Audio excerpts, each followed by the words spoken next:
Friends இன்றைக்கி பார்த்தீங்கன்னா நம்ம தேங்காவே சேர்க்காம ஈஸியாக ஒரு சட்னி ரெசிபி தான் உங்களுக்கு செஞ்சு காமிக்க போகிறேன். இது வந்து பார்த்திங்கன்னா மதுரை ஸ்டைலில் தண்ணி சட்னி தள்ளுவண்டி கடையில் சேல்ஸ் பண்ணுவாங்க. வாங்க இது எப்படி செய்யலாங்கிறது பார்க்கலாம். இந்த சட்னி செய்கிறதுக்கு பெரிய சைஸில் உள்ள வெங்காயம் ஒன்று எடுத்து கட் பண்ணி வச்சுருக்கேன். அப்புறம் ஒரு 5 பச்சை மிளகாய் எடுத்து வச்சுருக்கேன். அது பச்சை மிளகாய் பார்த்திங்கன்னா 2 கட் பண்ணி எடுத்து வச்சுருக்கேன். ஒரு 2 சீடு அளவுக்கு புளி எடுத்து வச்சுருக்கேன். 50 கிராம் அளவுக்கு பொரிக்கடலை எடுத்து வச்சுருக்கேன். இப்போ வந்து ஸ்டவ்வை ஆன் பண்ணிக்கலாம். ஸ்டவ்வை ஆன் பண்ணிவிட்டு ஒரு கடாயை ஸ்டவ்வில் வச்சுக்கலாம். கடாய் நல்லா சூடான பிறகு 1 டீஸ்பூன் அளவுக்கு நான் தேங்காய் எண்ணெய் ஆட் பண்ணியிருக்கேன். எண்ணெய் நல்லா சூடானது பிறகு நம்ம கட் பண்ணி வச்சுருந்த மிளகாயை இதோடய ஆட் பண்ணிக்கலாம். மிளகாய் பார்த்திங்கன்னா நீங்கள் முழுசாக போட்டிங்கன்னா எண்ணெயில் சூடு ஏற அது வந்து பார்த்திங்கன்னா வெடிக்கும், மேலே வந்து தெரிக்கும். ஸோ பார்த்திங்கன்னா நீங்கள் 2 கட் பண்ணியே ஆட் பண்ணிக்கோங்க. இதை வந்து லேசாக 1 நிமிஷம் மட்டும் லேசாக வதக்கி விட்டுக்கலாம். மிளகாய் வந்து ரொம்ப வதக்கணும்லாம் தேவையில்லை, ஜஸ்ட்டு ஒரு நிமிஷம் மட்டும் வதக்கினா போதும். இது கூடவே பார்த்திங்கன்னா புளியும் ஆட் பண்ணியிருக்கேன். இப்போ நம்ம கட் பண்ணி வச்சுருந்த வெங்காயத்தையும் இதோடய ஆட் பண்ணியிருக்கேன். வெங்காயம் வந்து வெங்காயம் பார்த்திங்கன்னா ரொம்ப நல்லா வதக்கணும்லாம் தேவையில்லை. அந்த கண்ணாடி பதம் வரும்ல, அந்த ஸ்டேஜ் வரைக்கும் நீங்கள் வதக்கி எடுத்தால் போதும்.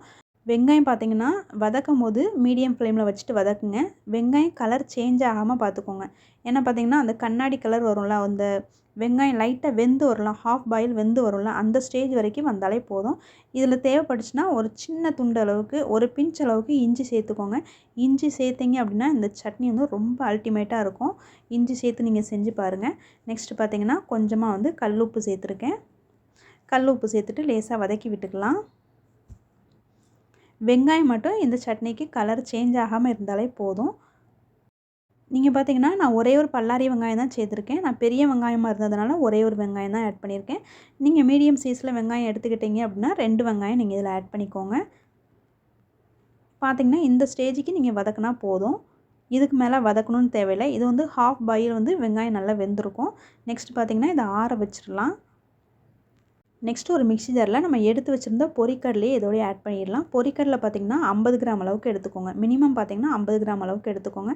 இல்லைனா உங்களுக்கு அது கம்மியாக வேணும் அப்படின்னா ஒரு 25 கிராம் இல்லை 30 கிராம் கூட நீங்கள் எடுத்துக்கலாம். இப்போ பார்த்திங்கன்னா நம்ம ஆற வச்சுருந்த வெங்காயத்தை வந்து இதோடய ஆட் பண்ணிக்கலாம். இந்த சட்னி பார்த்திங்கன்னா ரொம்ப டேஸ்டியாக இருக்கும். அச்சசல் பார்த்திங்கன்னா நீங்கள் தேங்காய் சட்னின்னு தான் யார்கிட்டையாவது நீங்கள் செஞ்சு கொடுத்தீங்க அப்படின்னா கண்டிப்பாக தேங்காய் சட்னின்னு தான் சொல்லுவாங்க. அவ்வளோ டேஸ்டியாக இருக்கும். கொஞ்சம் கூட டிஃப்ரெண்ட்டே இருக்காது. அந்தளவுக்கு வந்து டேஸ்டியாக இருக்கும். இப்போ தண்ணி ஊற்றாமல் நான் வந்து லேசாக அரைச்சிட்டு வந்துட்டேன். நெக்ஸ்ட்டு பார்த்திங்கன்னா இது லேசாக ஒரு ஸ்பூன் வச்சு மிக்ஸ் பண்ணி விட்டுட்டு நெக்ஸ்ட் நம்ம இதில் தேவையான அளவுக்கு தண்ணி சேர்த்துக்கலாம்.